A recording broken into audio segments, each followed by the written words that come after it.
Hello students we will discuss about the weekly जो topics news के अंदर रहे हैं उनके पर्सपेक्टिव से। और आप देखिए कि वो टॉपिक्स हमारे यूपीएससी सिविल सर्विस एग्जाम के पर्सपेक्टिव से किस तरीके से इम्पोर्टेंट हैं, उन सभी के बारे में हम यहाँ पे डिस्कस करेंगे। स्टूडेंट्स, सिविल सर्विस एग्जाम के अंदर में उन टॉपिक्स से रिलेटेड जो क्वेश्चंस हैं वो किस तरीके से पूछे जा सकते हैं, क्वेश्चंस का जो पर्सपेक्टिव है उसको भी यहाँ पे डिस्कस करेंगे।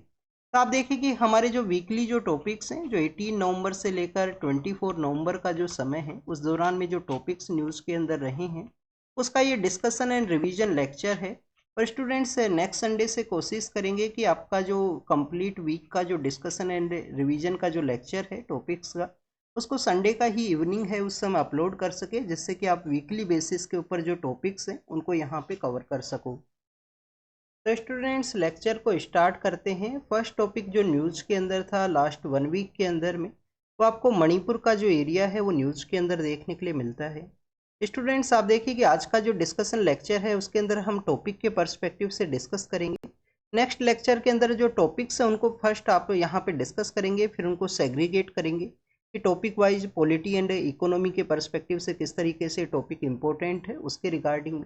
तो फर्स्ट आप देखिए कि आज का जो डिस्कशन है उसके अंदर जो मणिपुर आपको न्यूज़ के अंदर देखने के लिए मिलता है, मणिपुर के पर्सपेक्टिव से अगर हम डिस्कस करें तो स्टूडेंट्स, वहाँ पे क्यों ये न्यूज़ के अंदर में था, वायलेंस की वजह से न्यूज़ के अंदर है, वहाँ पे जो वायलेंस का जो सिचुएशन है वो देखने के लिए मिला।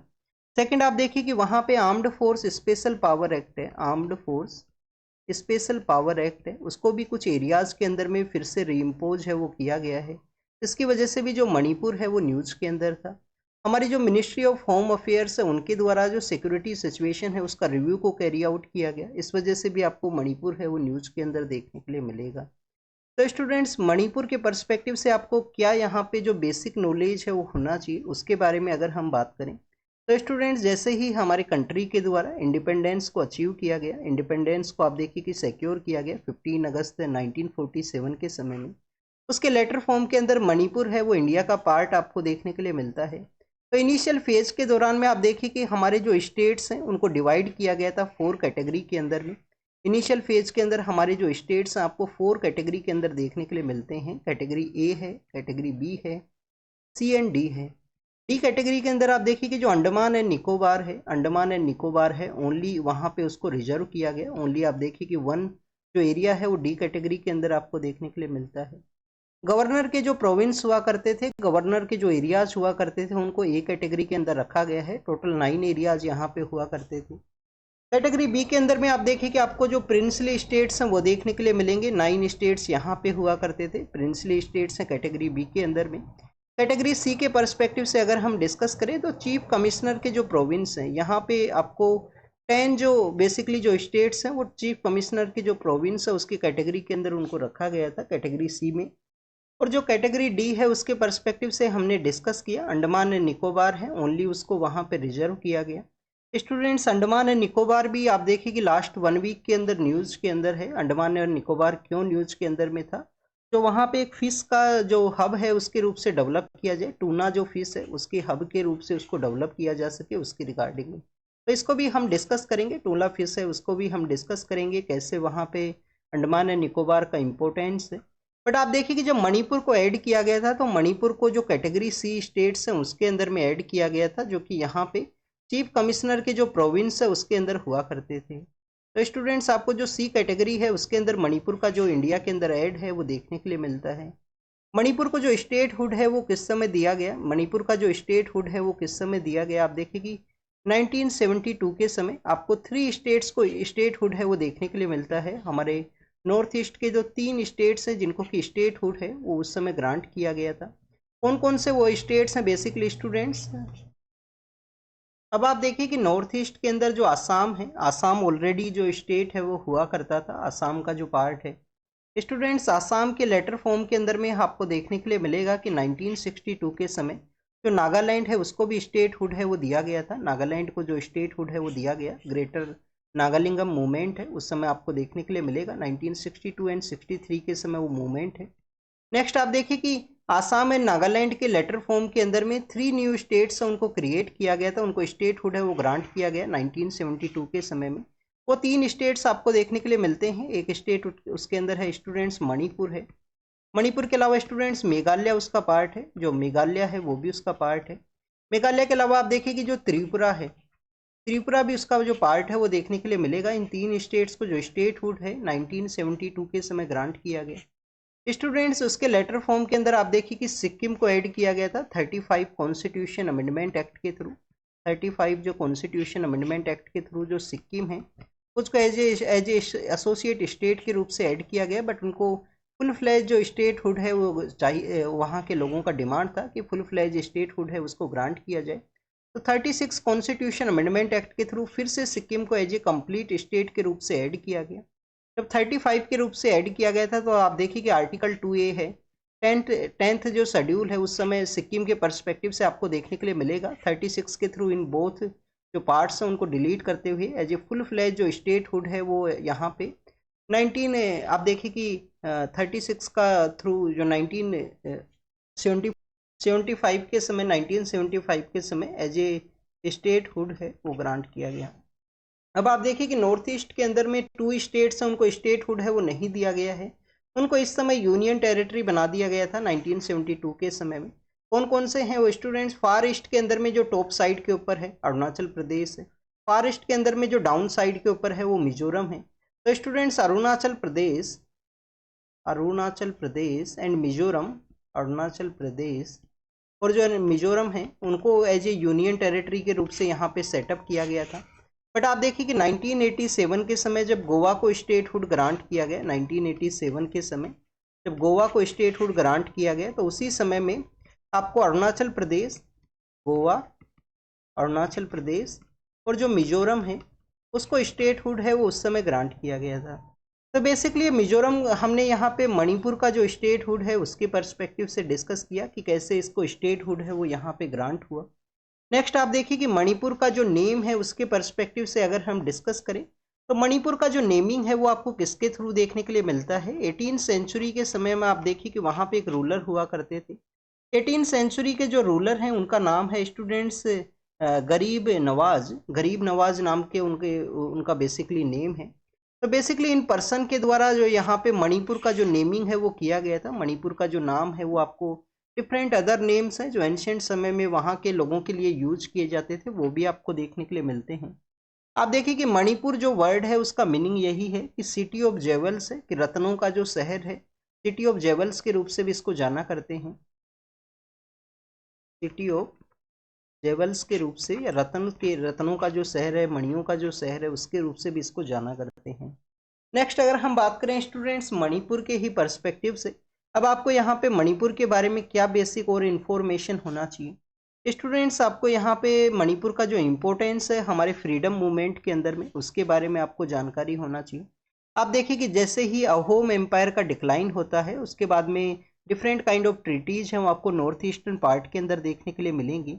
और आप देखिए कि उसके लेटर फॉर्म के अंदर 1940s के समय में मणिपुर के वहाँ पे काफ़ी सारे मूवमेंट्स हैं। 1940s के समय काफ़ी सारे मूवमेंट्स वो कैरी आउट किए गए थे। क्या जो इंडियन नेशनल आर्मी है, जो हमारा इंडियन नेशनल आर्मी है, आज़ाद हिंद फौज है, क्या उनके द्वारा भी मणिपुर के एरिया के अंदर में किसी तरीके का जो ऑपरेशन है उसको कैरी आउट किया गया? क्या उस समय कोई रेजिस्टेंस आपको देखने के लिए मिलता है? तो इस पर्सपेक्टिव को आप हिस्ट्री के अंदर जरूर से रीड करना। आपका मॉडर्न इंडियन हिस्ट्री का जो बुक है उसके अंदर आप इसको जरूर से रीड करना। मणिपुर के ही पर्सपेक्टिव से आप देखिए कि अगर हम डिस्कस करें तो मणिपुर को जो यहाँ पे उनके जो ट्रेडिशनल जो फेस्टिवल्स हैं, ट्रेडिशनल फेस्टिवल के बारे में अगर हम डिस्कस करें, लाई हरोबा है। लाई हरोबा के बारे में आपसे क्वेश्चन है वो पूछे जा सकते हैं कि जो लाई हरोबा है, हराबाऊ जो लाई हरोबा जो फेस्टिवल है वो कहाँ पे सेलिब्रेट किया जाता है? तो मणिपुर के वहाँ पे इसका जो सेलिब्रेशन है वो आपको देखने के लिए मिलेगा। एक मणिपुरी डांस है स्टूडेंट्स, मणिपुरी डांस है जो हमारे 8 क्लासिकल डांस है उसका ये पार्ट है। हमारे जो 8 क्लासिकल डांस है उसका पार्ट है मणिपुरी डांस। मणिपुरी डांस के पर्सपेक्टिव से अगर हम डिस्कस करें तो आप देखिए कि जो शिवा एंड पार्वती हैं, लॉर्ड शिवा एंड पार्वती हैं, उनको ये डेडिकेटेड जो डांस है वो हुआ करता था। लेटर फॉर्म के अंदर आपको देखने के लिए मिलेगा कि लॉर्ड कृष्णा है, लॉर्ड कृष्णा का जो डिवोशन है उसको इसके अंदर इंक्लूड किया गया।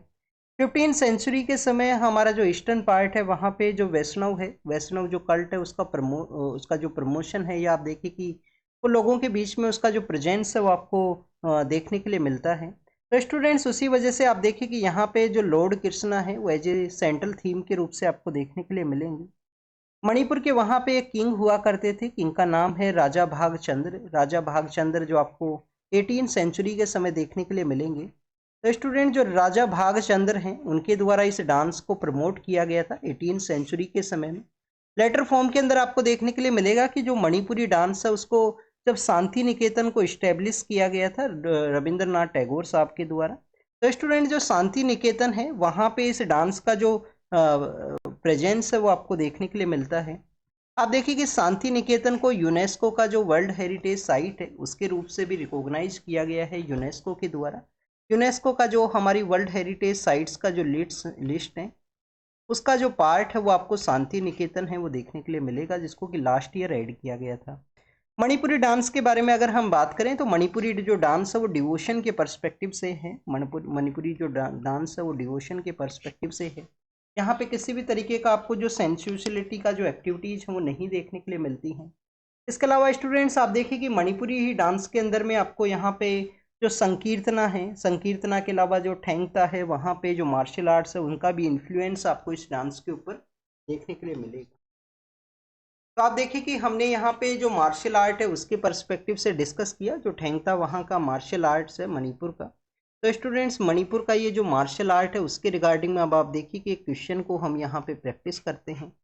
सपोज कीजिए स्टूडेंट्स यहाँ पे जो मार्शल आर्ट्स है, यहाँ पे जो मार्शल आर्ट्स है उनको लिखा गया है और एसोसिएट जो स्टेट है उससे रिलेटेड आपसे कुछ पेयर्स हैं वो दिए गए हैं। आपको करेक्ट पेयर्स है उनको चूज करना है। फर्स्ट आप देखिए कि यहाँ पे हम मणिपुर का ही जो मार्शल आर्ट है उसको यहाँ पे मेंशन करते हैं। तो स्टूडेंट जो थेंगता है क्या ये मणिपुर के पर्सपेक्टिव से है? सपोज कीजिए आपको यहाँ पे दिया गया है। नेक्स्ट अगर हम बात करें स्टूडेंट्स, आपको जो सीलम भाम है उसको मेंशन किया गया और सीलम भाम से आपसे क्वेश्चन पूछ लिया गया कि ये बेसिकली किस स्टेट के वहाँ पे है। सीलम भाम का है और यहाँ पे आपसे जो स्टेट है उसको मेंशन कर दिया गया कि हिमाचल प्रदेश है। थर्ड स्टूडेंट्स अगर हम डिस्कस करें तो आप देखिए कि यहाँ पे कलारी पय्यत्तू है, कलारी पय्यत्तू है और आपसे क्वेश्चन पूछ लिया गया कि कलारी पय्यत्तू क्या यहाँ पे जो हमारा मेघालय है वहाँ पे सिचुएटेड है, मेघालय के वहाँ पे सिचुएटेड है। फोर्थ आप देखिए कि फोर्थ पेयर के अंदर यहाँ पे सरित सरक है, सरित सरक है और इसको बेसिकली मैच करवा दिया गया कि ये इसका जो प्रैक्टिस है वो सिक्किम के वहाँ पे हुआ करता है, सिक्किम के वहाँ पे। अब आपको यहाँ पे जो करेक्ट पेयर्स हैं, जो करेक्ट पेयर्स हैं उनको चूज करना है। तो स्टूडेंट्स आप देखिए कि ठेंगता के बारे में तो हमने डिस्कस किया है, मणिपुर के वहाँ पे इसका प्रैक्टिस है। सिलम्बाम का जो प्रैक्टिस है क्या हिमाचल प्रदेश के वहाँ पे है। इसका जो प्रैक्टिस आपको कहाँ पे देखने के लिए मिलेगा? तमिलनाडु के वहाँ पे। इसका प्रैक्टिस कहाँ पे है? तमिलनाडु के वहाँ पे। नेक्स्ट अगर हम बात करें स्टूडेंट्स कलारी पय्यत्तू के बारे में तो आप देखिए कि कलारी पय्यत्तू मेघालय के वहाँ पे इसका प्रैक्टिस नहीं हुआ करता है, मेघालय के वहाँ पे इसका प्रैक्टिस नहीं है। इसका प्रैक्टिस है स्टूडेंट्स केरला के वहाँ पे, केरला के वहाँ पे इसका प्रैक्टिस हुआ करता है और अभी रिसेंटली हमारे यूथ गेम्स के अंदर भी इसको ऐड किया गया था। सरित सरक के बारे में अगर हम डिस्कस करें सिक्किम के वहाँ पे ना होते हुए इसका भी जो प्रैक्टिस है वो मणिपुर के वहाँ पे है। तो करेक्ट पेयर्स कौन कौन से करेक्ट पेयर्स हैं? ओनली वन है यहाँ पे करेक्ट पेयर्स है जो ठेंगता है मणिपुर के वहाँ पे, इसका जो प्रैक्टिस है उसको कैरी आउट किया जाता है। तो स्टूडेंट्स ये बेसिकली आप देखिए कि मार्शल आर्ट के बारे में जो क्वेश्चन है उसको भी हमने प्रैक्टिस किया। ये मणिपुर के पर्सपेक्टिव से कुछ बेसिक इन्फॉर्मेशन था। नेक्स्ट आप देखिए कि मणिपुर का जो लोकेशन आपको पता होना चाहिए कि कौन कौन से स्टेट्स के साथ अपना एरिया शेयर करता है। मणिपुर का जो जोग्राफिकल एरिया है उसके बारे में जब भी हम डिस्कस करते हैं तो सपोज कीजिए मणिपुर का जो एरिया है वो सिचुएटेड है, सपोज कीजिए मणिपुर का एरिया जो सिचुएटेड है। स्टूडेंट्स मणिपुर का जो नॉर्दर्न पार्ट है वहाँ पे आपको नागालैंड देखने के लिए मिलता है, जो नॉर्दर्न पार्ट है वहाँ पे नागालैंड सिचुएटेड है। आप देखिए कि वेस्टर्न पार्ट के अंदर में जो इसका वेस्टर्न पार्ट है जहाँ के आपको बराक रिवर वैली का जो पार्ट देखने के लिए मिलेगा, ये बराक रिवर वैली का जो पार्ट है। तो आप देखिए कि इस पार्ट के अंदर में आपको आसाम का जो एरिया है, आसाम का जो सिलचर का एरिया है वो सिचुएटेड है, कछार डिस्ट्रिक्ट का एरिया है वो सिचुएटेड है यहाँ पे। सदर्न पार्ट के वहाँ पे स्टूडेंट्स मिजोरम सिचुएटेड है, सदर्न पार्ट के वहाँ पे मिजोरम सिचुएटेड है और जो वेस्टर्न पार्ट का एरिया है वहाँ पे म्यांमार का जो प्रेजेंस है, म्यांमार जो इंटरनेशनल बॉर्डर है उसको शेयर करता है मणिपुर यहाँ पे। तो इस तरीके से मणिपुर का जो मैप है वो सिचुएटेड है। आपको जो नियर बाई स्टेट्स है उनके बारे में भी पता होना चाहिए। क्या स्टूडेंट्स मेघालय के साथ अपना जो एरिया है वो शेयर करता है? मेघालय के साथ अपना एरिया शेयर करता है। तो स्टूडेंट्स मेघालय के साथ अपना एरिया नहीं शेयर करता है मणिपुर। यहाँ पे मणिपुर के द्वारा एरिया शेयर किया जाता है नागालैंड के साथ में, मिजोरम के साथ में, आसाम के साथ में। आपसे क्वेश्चन पूछ लिया जाएगा क्या यहाँ पे जो मणिपुर है वो एरिया शेयर करता है बांग्लादेश के साथ में, क्योंकि आप देखिए कि बांग्लादेश का भी यही एरिया यहाँ पे सिचुएटेड है। और बांग्लादेश के साथ में आप देखिए कि मिजोरम भी एरिया शेयर करता है। मिजोरम के यहाँ पे त्रिपुरा है वो भी एरिया शेयर करता है। तो स्टूडेंट्स बेसिकली आप देखिए कि यहाँ पे बांग्लादेश के साथ में अपना एरिया है वो नहीं शेयर करता। अब अगर हम बात करें स्टूडेंट्स म्यांमार बॉर्डर के बारे में, तो स्टूडेंट्स म्यांमार बॉर्डर के बारे में आप देखिए कि आपको इंडिया के साथ में म्यांमार का जो टोटल बॉर्डर एरिया है वो कितना है। म्यांमार का जो टोटल बॉर्डर एरिया है वो आपको 1643 जो किलोमीटर का एरिया है वो आपको देखने के लिए मिलता है। ये कुछ बॉर्डर एरियाज हैं, उनको आप जरूर से याद रखना जो म्यांमार के साथ कंटिन्यूस न्यूज के अंदर में है। आप देखिए कि फ्री मूवमेंट रिजाइम है उसको इंडियन गवर्नमेंट के द्वारा लॉन्च किया गया था 2018 के समय में। क्यों इसको लॉन्च किया गया? एक्ट ईस्ट पॉलिसी के थ्रू हमारे जो नॉर्थ ईस्ट के जो स्टेट्स हैं वहाँ पे आप देखिए कि जो म्यांमार के एक्ट ईस्ट पॉलिसी जो हमारे इंडिया का पॉलिसी है, इस एक्ट ईस्ट पॉलिसी के अंदर में आप देखिए कि हमारे जो नॉर्थ ईस्टर्न स्टेट्स हैं उनका जो कनेक्टिविटी है उसको बूस्ट करने के रिगार्डिंग में एक इम्पोर्टेंट आपको पॉलिसी देखने के लिए मिलता है गवर्नमेंट का। पहले लुक ईस्ट पॉलिसी हुआ करता था जो 1991 के समय इस्टेब्लिशमेंट में आता है। तो स्टूडेंट्स एक्ट ईस्ट पॉलिसी के थ्रू इसको लॉन्च किया गया था। ट्राइबल पर्सन्स माइग्रेट कर सकते हैं, एक लिमिटेशन था कितने दूरी तक यहाँ पे माइग्रेट कर सकते हैं, उनके जो रिलेशंस हैं उनको बूस्ट करने के पर्सपेक्टिव से। तो आप देखिए कि जो फ्री मूवमेंट रिजाइम है उसका मिसयूज देखने के लिए मिला मणिपुर के वहाँ पे वायलेंस के पर्सपेक्टिव से, कि वायलेंस के अंदर फ्री मूवमेंट रिजाइम है उसका मिसयूज है वो किया गया है, तो गवर्नमेंट के द्वारा इसको सस्पेंड भी किया गया। स्टूडेंट्स काफ़ी बार हम इनर लाइन परमिट है उसके रिगार्डिंग में डिस्कस करते हैं। इनर लाइन परमिट है उसके बारे में, तो हमारे नॉर्थ ईस्ट के कौन कौन से स्टेट्स हैं? फॉर ईस्ट के अंदर में क्या टोटल जो 4 स्टेट्स हैं अरुणाचल प्रदेश, नागालैंड, मणिपुर एंड मिजोरम, क्या उन जो ये हमारे 4 स्टेट्स हैं वहाँ पे इनर लाइन परमिट है वो सिचुएटेड है? इन स्टेट्स के जो एरियाज के अंदर अगर आपको एंटर करना है तो वहाँ पे जो अथॉरिटीज़ हैं उनका परमिशन आपको रिक्वायरमेंट है। तो इनर लाइन परमिट के बारे में आपको यहाँ पे रीड करना है, या आपको कमेंट सेक्शन के अंदर बताना है, ये आपका होमवर्क है। स्टूडेंट्स ये तो हमने यहाँ पे डिस्कस किया। अब आप देखिए कि जब हमने यहाँ पे जो फ्रीडम मूवमेंट के दौरान में डिस्कस किया था तो उस दौरान में एक टॉपिक को नहीं ऐड कर पाए। 1940s के समय में मणिपुर के वहाँ पे नूपी लाई नाम का एक मूवमेंट आपको देखने के लिए मिलता है। आप देखिए कि जो नूपी लाई मूवमेंट है वो बेसिकली वहाँ की जो वुमेन्स है उनका ये मूवमेंट है। मणिपुर का जो वुमेन है उनका ये मूवमेंट आपको देखने के लिए मिलेगा। उनके उनके द्वारा इस मूवमेंट को कैरी आउट किया गया था कि जो मणिपुर के जो पर्सन्स हैं उनको ब्रिटिश अथॉरिटीज़ के द्वारा डिफरेंट जो वैली का एरिया है जो म्यांमार के वहाँ पे सिचुएटेड है। आप देखिए कि जो इरावदी रिवर है, इसके अलावा जो चिंदविन रिवर है उसका जो नियर बाई एरिया है वहाँ पे वैली के अंदर उनको पोस्ट किया जाता था। जो टिम्बर इंडस्ट्री का जो वहाँ पे प्रेजेंस है, टिम्बर इंडस्ट्री का जो आपको इकोनॉमी भी इम्पोर्टेंट देखने के लिए मिलती है म्यांमार के पर्सपेक्टिव से। तो आप देखिए उसी के रिगार्डिंग में वुमेन्स के द्वारा इस मूवमेंट को कैरी आउट किया गया था मणिपुर के वहाँ पे 1940s के समय में। और students armed force special power act जिसकी वजह से न्यूज़ के अंदर में था, आप देखिए कि इसके अगेंस्ट में भी मणिपुर से रिलेटेड एक वुमेन पर्सनैलिटी है, इरोम शर्मिला है उनका नेम। उनके द्वारा भी आप देखिए कि काफ़ी बार जो इसके अगेंस्ट में जो मूवमेंट है उसको कैरी आउट किया गया। काफ़ी दिनों तक उनके द्वारा प्रोटेस्ट एंड स्ट्राइक है उसको भी कैरी किया गया था। इरोम शर्मिला उनका नेम है, armed force special power act के पर्सपेक्टिव से। तो ये मणिपुर के बारे में जो बेसिक इन्फॉर्मेशन है उसको हमने डिस्कस किया है मणिपुर के बारे में। नेक्स्ट आप देखिए कि मणिपुर से ही रिलेटेड जो बांग्लादेश है वो भी न्यूज़ के अंदर में था। तो बांग्लादेश न्यूज़ के अंदर में क्यों था स्टूडेंट्स? सॉरी स्टूडेंट्स, बांग्लादेश के अलावा हम मणिपुर के ही पर्सपेक्टिव से और भी कुछ डिस्कस करते हैं। मणिपुर के रिगार्डिंग में एक एडिटोरियल को और मेंशन किया गया था। एडिटोरियल था प्रेसिडेंट रूल को इम्पोज करने के पर्सपेक्टिव से, कि मणिपुर के वहाँ पे जो प्रेसिडेंट रूल है, मणिपुर के वहाँ पे जो प्रेसिडेंट रूल है उसको लगाया जाए, जिससे कि आप देखिए कि वहाँ पे जो वायलेंस का जो सिचुएशन हुआ है उसको डील किया जा सके। तो स्टूडेंट्स अगर हम प्रेसिडेंट रूल के पर्सपेक्टिव से डिस्कस करें तो आप देखिए कि हमारे कॉन्स्टिट्यूशन के अंदर में जो हमारे यहाँ पे 3 काइंड ऑफ इमरजेंसी हैं वो आपको देखने के लिए मिलती हैं। 3 काइंड ऑफ इमरजेंसी के अंदर आपको नेशनल इमरजेंसी है, कॉन्स्टिट्यूशनल इमरजेंसी या स्टेट इमरजेंसी के रूप से हम स्टेट के अंदर जो प्रेसिडेंट रूल का जो इम्पोज किया जाता है उसको हम जाना करते हैं। और थर्ड आप देखिए कि आर्टिकल 360 के अंदर आपको जो आर्टिकल 360 के अंदर आपको जो फाइनेंशियल इमरजेंसी है वो आपको देखने के लिए मिलती है।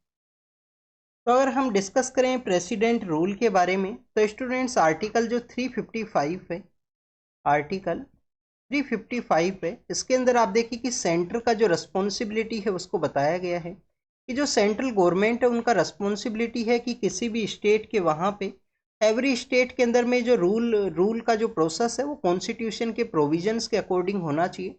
ये सेंट्रल गवर्नमेंट का रिस्पॉन्सिबिलिटी है। अब देखिएगा आर्टिकल 355 है जिसके अंदर इसको मेंशन किया गया है, अगर किसी भी स्टेट के वहाँ पे कॉन्स्टिट्यूशन के अकॉर्डिंग में जो रूल है वो नहीं है तो वहाँ पे आप देखिए कि जो फेलियर ऑफ कॉन्स्टिट्यूशनल मशीनरी के दौरान में प्रेसिडेंट रूल है या जो स्टेट इमरजेंसी है उसको लगाया जा सकता है कि अगर वहाँ पे फेलियर हुआ है स्टेट के वहाँ पे कॉन्स्टिट्यूशनल मशीनरी का तो आप देखिए कि जो प्रेसिडेंट रूल है उसको लगाया जा सकता है आर्टिकल 356 के अकॉर्डिंग में।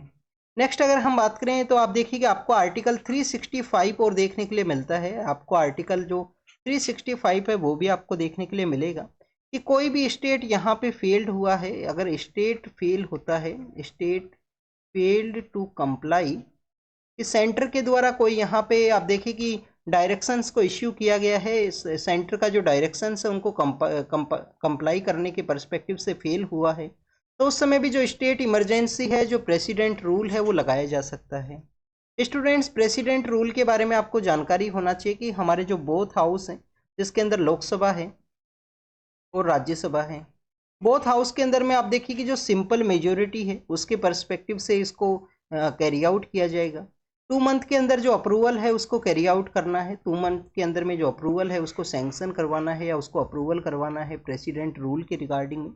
और मैक्सिमम आप देखिए कि 3 इयर्स के रिगार्डिंग में इसको लगाया जा सकता है, मैक्सिमम जो 3 इयर्स का जो समय है उसके लिए जो प्रेसिडेंट रूल है उसको लगाया जा सकता है। स्टूडेंट जो 44 कॉन्स्टिट्यूशन अमेंडमेंट एक्ट है, कॉन्स्टिट्यूशन अमेंडमेंट एक्ट 44 जो कि आफ्टर द इमरजेंसी लाया गया था, जो भी यहाँ पे रूल्स हैं उनको चेंज करने के पर्सपेक्टिव से, तो उसके अंदर आप देखिए कि यहाँ पे कुछ कंडीशंस है वो लगाई गई। 3 ईयर का जो प्रेसिडेंट रूल है उसको यहाँ पे चेंज किया गया कि मैक्सिमम 1 ईयर के लिए आपको यहाँ पे जो प्रेसिडेंट रूल है वो आप यहाँ पे लगाते हो। उसके बाद में ओनली 2 कंडीशंस ऐसा है इसके अंदर, एक आप देखिए कि नेशनल इमरजेंसी आप देखिए कि एनफोर्समेंट के अंदर में है, जो नेशनल इमरजेंसी है वो वहाँ पे उस समय लगाया हुआ है तो उस समय में आप देखिए कि इसको एक्सटेंड किया जाएगा मोर देन 1 ईयर से। नेक्स्ट आप देखिए कि इलेक्शन कमीशन ऑफ इंडिया के द्वारा बताया गया कि जो ग्राउंड सिचुएशन है वो नहीं है, कि जो ग्राउंड सिचुएशन है वहाँ पे नहीं है इलेक्शंस को कंडक्ट कराने के पर्सपेक्टिव से, उस समय में आपको बेसिकली जो मोर देन 1 ईयर का जो एक्सटेंशन है वो देखने के लिए मिलेगा प्रेसिडेंट रूल के पर्सपेक्टिव से, जिसको कि 44 कॉन्स्टिट्यूशन अमेंडमेंट एक्ट के बाद में चेंज किया गया। तो स्टूडेंट्स ये प्रेसिडेंट रूल है, जो भी यहाँ पे डिमांड था कि प्रेसिडेंट रूल है उसको लगाया जाए, उसके रिगार्डिंग में एक आर्टिकल है, एडिटोरियल है, वो समय समय पे पब्लिश हुआ है मणिपुर के पर्सपेक्टिव से। तो मणिपुर के बारे में कुछ बेसिक इन्फॉर्मेशन जिसकी वजह से वो न्यूज़ के अंदर में था। Armed force special power act के रिगार्डिंग में जब भी हम डिस्कस करते हैं armed force special power act के पर्सपेक्टिव से, तो आप देखिए कि हमारी जो डिफेंस फोर्सेज है उनको ये इम्यूनिटी है वो ग्रांट करता है, उनको कुछ पावर्स दी गई हैं कि 1 वार्निंग के बेसिस पे उनके द्वारा फायर किया जा सकता है, सर्च उनके द्वारा कैरी आउट किया जा सकता है, रेड उनके द्वारा कैरी आउट किया जा सकता है। बट आप देखिए कि 1958 का जो ये एक्ट है इंसर्जेंसी को डील करने के रिगार्डिंग में इस एक्ट को लाया गया था, armed force special power act, उसका ये जो सेक्शन 3 है, उसका जो सेक्शन 3 है उसके अंदर किसी भी एरिया को गवर्नर के द्वारा as a disturb area declare किया जाएगा तो उसी के बाद में वहाँ पे armed force special power act है उसको लगाया जाता है। तो ये basic armed force special power act के पर्सपेक्टिव से हमने डिस्कस किया। नेक्स्ट अगर हम बात करें स्टूडेंट्स, आप देखिए कि यहाँ पे अब बांग्लादेश के बारे में है, बांग्लादेश भी न्यूज़ के अंदर में था। बांग्लादेश का जो इंटरिम गवर्नमेंट है, बांग्लादेश का जो इंटरिम गवर्नमेंट है उसके जो लीडर हैं उनका एक इंटरव्यू द हिंदू के अंदर पब्लिश हुआ था। नेक्स्ट आप देखिए कि बांग्लादेश के ही रिगार्डिंग में आपको एक और जानकारी होना चाहिए कि बांग्लादेश के वहाँ पे जो डिप्लोमेट इंडिया के प्रेजेंट हैं उनके द्वारा भी एक इंटरव्यू के अंदर में या डिस्कशन के अंदर में इंडिया बांग्लादेश के जो रिलेशंस हैं उसके बारे में मेंशन किया गया। और पावर एग्रीमेंट है उसकी वजह से भी बांग्लादेश न्यूज़ के अंदर में है। तो फर्स्ट आप देखिए कि वहाँ पे जो मोहम्मद यूनिस साहब हैं जो कि इंटरिम गवर्नमेंट के जो चीफ हैं उनके द्वारा बेसिकली एक इंटरव्यू दिया गया द हिंदू के अंदर में। सेकेंड आप देखिए कि हमारे जो डिप्लोमेट हैं उनके द्वारा बेसिकली मेंशन किया गया बांग्लादेश और इंडिया के जो रिलेशन है। और पावर जो एग्रीमेंट यहाँ पे साइन हुआ है, इंडिया का जो ट्रांसमिशन लाइन्स है उनको यूटिलाइज किया जाएगा बांग्लादेश के वहाँ पे नेपाल से जो इलेक्ट्रिसिटी है उसको सप्लाई करने के पर्सपेक्टिव से। तो ये बेसिक 3 ऐसे जो टॉपिक्स हैं जिसकी वजह से इंडिया और बांग्लादेश है वो न्यूज़ के अंदर में है। बांग्लादेश के बारे में जब भी हम डिस्कस करें, एक तो आपको इंडिया और बांग्लादेश का जो बॉर्डर एरिया है, इंडिया और बांग्लादेश का इंडो बांग्ला का जो बॉर्डर एरिया है उसके बारे में आपको पता होना चाहिए। आप देखिए कि इंडिया और बांग्लादेश के बॉर्डर एरिया के बारे में डिस्कस करें, 4096 किलोमीटर का हमारा बॉर्डर एरिया है। और स्टूडेंट्स बॉर्डर के वहाँ पे पोरस बॉर्डर भी है काफ़ी कुछ एरियाज़ के अंदर में। समय समय पे आपको बॉर्डर मैनेजमेंट के रिगार्डिंग में जो टॉपिक है वो देखने के लिए मिलेगा कि इंडिया बांग्लादेश या इंडिया म्यांमार का जो बॉर्डर है उसको यहाँ पे स्ट्रेंथन किया जाए, उसको यहाँ पे जो स्मार्ट बॉर्डर के रूप से सेटअप किया जाए, जिससे कि जो इलीगल इमिग्रेशन का जो इशू है और डिफरेंट इश्यूज हैं हमारे यहाँ पे, जो ऐसे एथनिक क्लैश हैं उसके अंदर में जो इंसर्जेंट ऑर्गेनाइजेशन हैं उनका रोल आपको देखने के लिए मिलता है, तो उसको रिड्यूस किया जा सके। तो इंडिया बांग्लादेश का बॉर्डर एरिया है, कौन कौन से स्टेट्स हैं जो अपना एरिया शेयर करते हैं, कौन कौन से ऐसे स्टेट्स हैं जो अपना एरिया शेयर करते हैं बांग्लादेश के साथ में। फर्स्ट आप देखिए कि वेस्ट बंगाल के द्वारा अपना एरिया शेयर किया जाता है। सेकंड अगर हम डिस्कस करें स्टूडेंट्स, वेस्ट बंगाल के बाद में आप देखिए कि त्रिपुरा को स्टेटहुड कब मिला था स्टूडेंट्स, मणिपुर के साथ में ही स्टेटहुड मिलता है 1972 के समय में। थर्ड आप देखिए कि यहाँ पे मेघालय है, इसको भी 1972 के समय ही स्टेटहुड है वो दिया गया था। फोर्थ अगर हम बात करें स्टूडेंट्स, आसाम है। आसाम ऑलरेडी आप देखिए कि स्टेट है वो हुआ करता था, ऑलरेडी काफ़ी सारे ऐसे स्टेट्स हैं वो इसी का पार्ट हैं वो हुआ करते थे। और नेक्स्ट अगर हम बात करें स्टूडेंट्स, मिजोरम है। नेक्स्ट आप देखिए कि मिजोरम है। मिजोरम को स्टेटहुड कब मिला था स्टूडेंट्स, गोवा के साथ में 1987 के समय में। और जब स्टेटहुड दिया गया था त्रिपुरा एंड मेघालय को, उस समय मिजोरम को एज ए यूनियन टेरिटरी बना दिया गया था अरुणाचल प्रदेश के साथ में। तो आप देखिए कि ये जो स्टेट्स हैं वो अपना एरिया शेयर करते हैं किसके साथ में, बांग्लादेश के साथ में। वेस्ट बंगाल है, वेस्ट बंगाल के बाद में स्टूडेंट त्रिपुरा है, त्रिपुरा जो कि मिजोरम के पास में सिचुएटेड है। मेघालय है जो कि आप देखिए कि सदर्न पार्ट ऑफ आसाम के वहाँ पे सिचुएटेड है, आसाम के द्वारा एरिया शेयर किया जाता है। और स्टूडेंट्स मिजोरम के द्वारा। तो ये टोटल हमारे 5 स्टेट्स हैं जो आपको याद रखने हैं, हो सकता है आपसे ऐसे क्वेश्चन पूछ लिया जाए। नेक्स्ट अगर हम बात करें स्टूडेंट्स, बांग्लादेश और इंडिया के जो यहाँ पे जो डिस्कस किए गए हैं ट्रेड्स के बारे में कि इंडिया और बांग्लादेश का जो ट्रेड है वो यहाँ पे बूस्ट हुआ है। तो स्टूडेंट्स अगर हम बात करें साउथ एशिया के पर्सपेक्टिव से, तो आप देखिए कि जो साउथ एशियन जो कंट्रीज हैं, साउथ एशिया के पर्सपेक्टिव से इंडिया और बांग्लादेश इंडिया का वन ऑफ द जो आप देखिए कि फर्स्ट जो ट्रेड पार्टनर है वो देखने के लिए मिलता है, लार्जेस्ट ट्रेड पार्टनर है साउथ एशिया के अंदर में, लार्जेस्ट ट्रेड पार्टनर है। स्टूडेंट्स ये पॉसिबल क्यों हो चुका है यहाँ पे लार्जेस्ट ट्रेड पार्टनर का, आप देखिए कि साउथ एशियन जो फ्री ट्रेड एग्रीमेंट है उसको कैरी किया गया था इंडिया और बांग्लादेश के द्वारा, और भी काफ़ी सारे कंट्रीज हैं उनका ये एग्रीमेंट है। नेक्स्ट अगर हम बात करें स्टूडेंट्स ग्लोबल पर्सपेक्टिव से, तो आप देखिए कि ग्लोबल पर्सपेक्टिव से 5th लार्जेस्ट जो ट्रेडिंग पार्टनर है वो आपको देखने के लिए मिलेगा, हमारा 5th लार्जेस्ट ट्रेडिंग पार्टनर है बांग्लादेश। तो ये आपको जो बेसिक इन्फॉर्मेशन है वो जरूर से यहाँ पे याद होना चाहिए ट्रेड के पर्सपेक्टिव से। South Asian free trade agreement के बारे में अगर हम डिस्कस करें तो स्टूडेंट जो सार्क के जो कंट्रीज हैं, जो आप देखिए कि साउथ एशियन जो कंट्रीज हैं उनका जो एसोसिएशन है सार्क, साउथ एशियन जो कंट्रीज हैं उनका जो एसोसिएशन है सार्क, उसके जो कंट्रीज हैं उनका ये बेसिकली आप देखिए कि उनका ये बेसिकली जो फ्री ट्रेड एग्रीमेंट है जिसको कि डिस्कस किया गया था 2004 के समय इसको डिस्कस किया गया। इसका जो इम्प्लीमेंटेशन है वो आपको 2006 के समय देखने के लिए मिलेगा, south Asian free trade agreement. अब अगर हम बात करें स्टूडेंट सार्क के जो कंट्रीज है उनके बारे में, तो टोटल 8 कंट्रीज हैं। अफगानिस्तान सबसे लास्ट के अंदर ऐड किया गया 2006 के समय में। 8 कंट्रीज कौन कौन से हैं स्टूडेंट्स? आप देखिए कि आप इसको याद कर रख सकते हो, BBIN है, बांग्लादेश, भूटान, इंडिया और नेपाल हैं। 4 कंट्रीज तो यहाँ पे हैं, BBIN, बांग्लादेश, भूटान, इंडिया और नेपाल। इसके अलावा स्टूडेंट्स आप देखिए कि पाकिस्तान है, श्रीलंका है और मालदीव इसका पार्ट है, म्यांमार इसका पार्ट है वो नहीं है, मालदीव है वो इसका पार्ट है।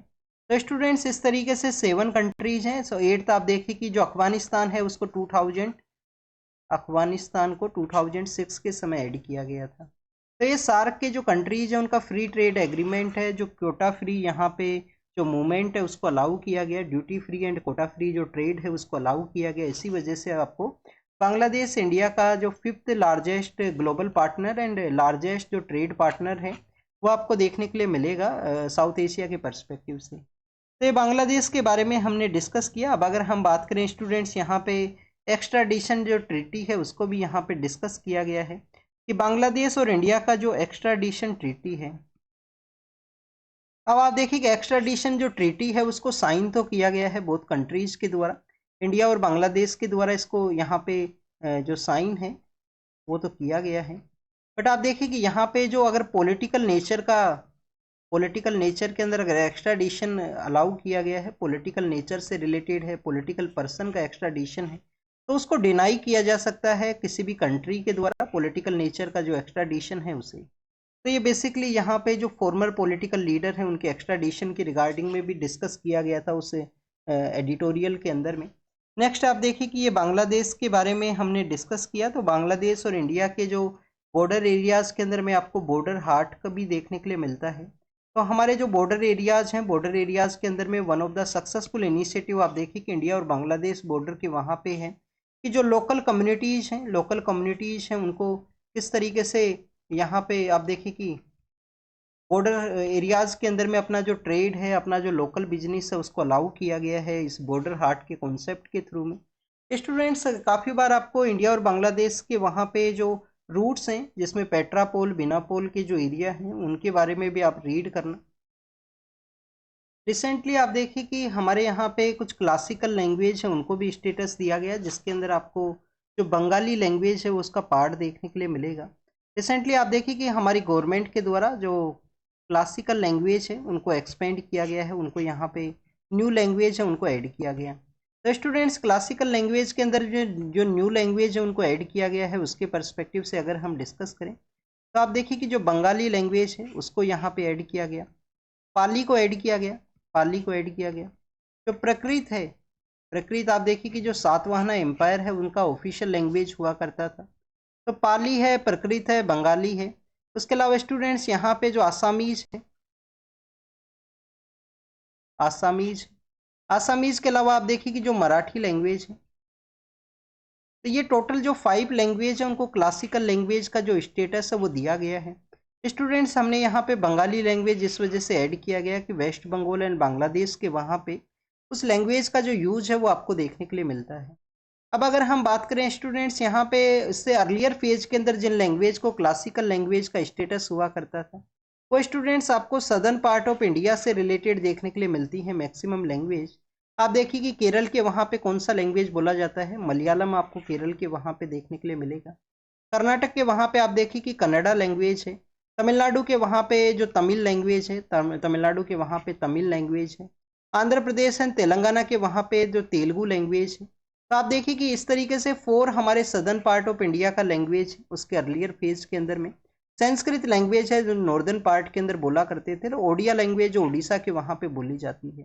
तो टोटल 6 लैंग्वेज अर्लियर फेज के अंदर हुआ करते थे। अब टोटल जो 5 लैंग्वेज है उनको ये स्टेटस है वो दिया गया है, जिसके अंदर बंगाली है, पाली है, प्रकृत है, आसामीज है और मराठी है। स्टूडेंट्स ये क्लासिकल लैंग्वेज के बारे में हुआ। अब आप देखिए कि हमने अभी मणिपुर के बारे में डिस्कस किया है, तो आपको शेड्यूल लैंग्वेज के बारे में भी पता होना चाहिए। स्टूडेंट्स मणिपुर का जो लैंग्वेज है वो मणिपुरी है, जो 8 शेड्यूल का पार्ट है, जो हमारा 8 शेड्यूल है लैंग्वेज के पर्सपेक्टिव से। ओरिजिनली जब हमारे कॉन्स्टिट्यूशन को आप देखिए कि 26 नवंबर 1949 के समय उसको अडोप्ट किया गया था, तो उस समय हमारे कॉन्स्टिट्यूशन के वहाँ पे आपको जो टोटल लैंग्वेज हैं 14 लैंग्वेज हुआ करती थी। प्रेजेंट समय में जो लैंग्वेज का जो नंबर्स हैं वो आपको 22 देखने के लिए मिलेगा 8 शेड्यूल के अंदर में, जिनको कि शेड्यूल लैंग्वेज का जो टाइटल है वो दिया गया है। इन लैंग्वेज को किस तरीके से ऐड किया गया है, तो आप देखिए कि सबसे पहले 21st कॉन्स्टिट्यूशन अमेंडमेंट एक्ट के through 21st constitution amendment act के थ्रू किस लैंग्वेज को ऐड किया गया, सिंधी जो लैंग्वेज है उसे, सिंधी जो लैंग्वेज है उसको ऐड किया गया।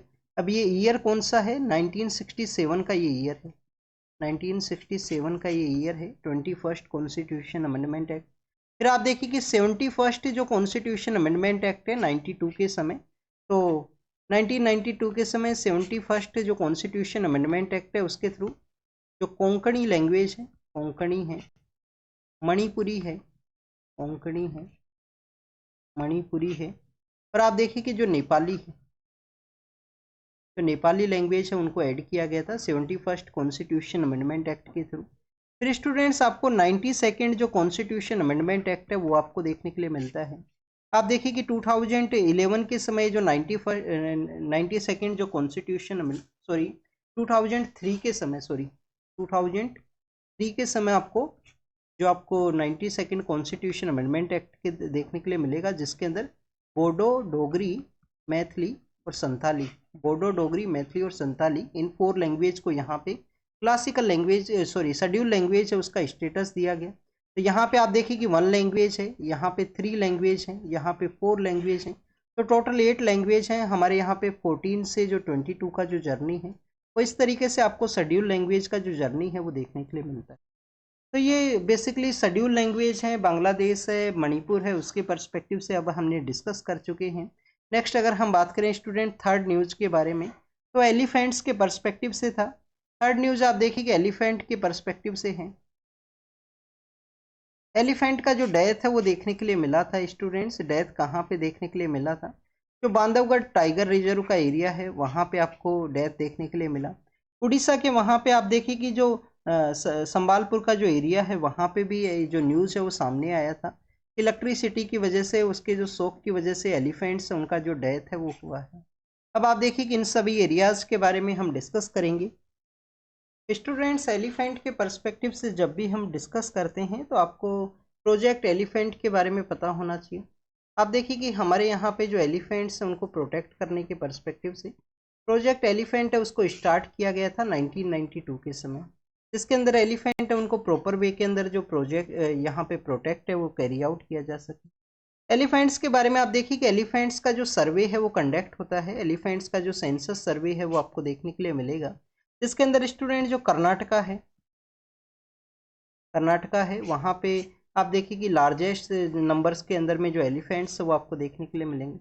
सेकंड में आप देखिए कि आपको आसाम के वहाँ पे जो सेकंड के अंदर जो नंबर्स है वो आपको देखने के लिए मिलती हैं, जहाँ पे एलिफेंट्स का जो प्रेजेंस है। थर्ड आप देखिए कि आपको यहाँ पे आसाम डेट कर्नाटका के बाद में आसाम है, फिर केरल है। थर्ड आप देखिए कि केरल है, केरल थर्ड है।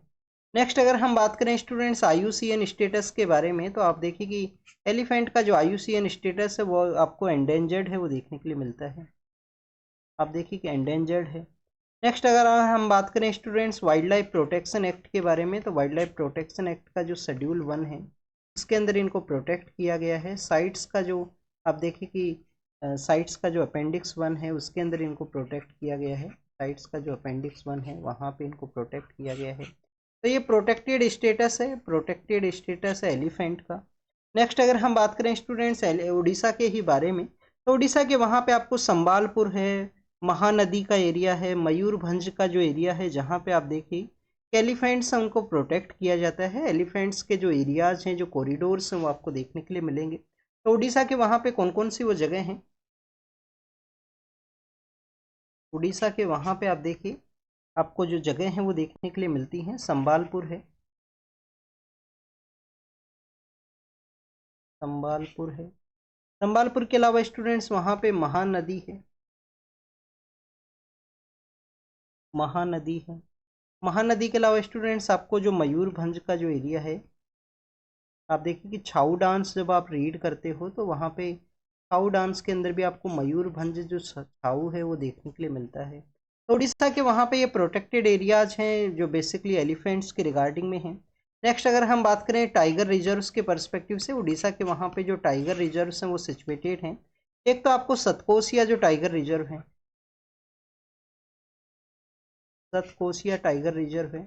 सेकंड आप देखिए कि आपको जो सिमलीपाल है, सिमलीपाल है, तो ये सतकोसिया एंड सिमलीपाल आपको जो टाइगर रिजर्व हैं, 2 टाइगर रिजर्व हैं, वो आपको देखने के लिए मिलते हैं।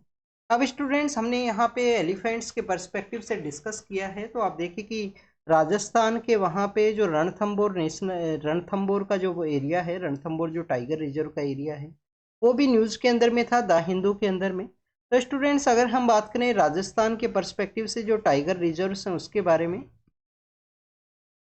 राजस्थान के वहाँ पे आपको जो 4 टाइगर रिजर्व्स हैं वो देखने के लिए मिलते हैं। 4 टाइगर रिजर्व्स कौन कौन से हैं स्टूडेंट्स?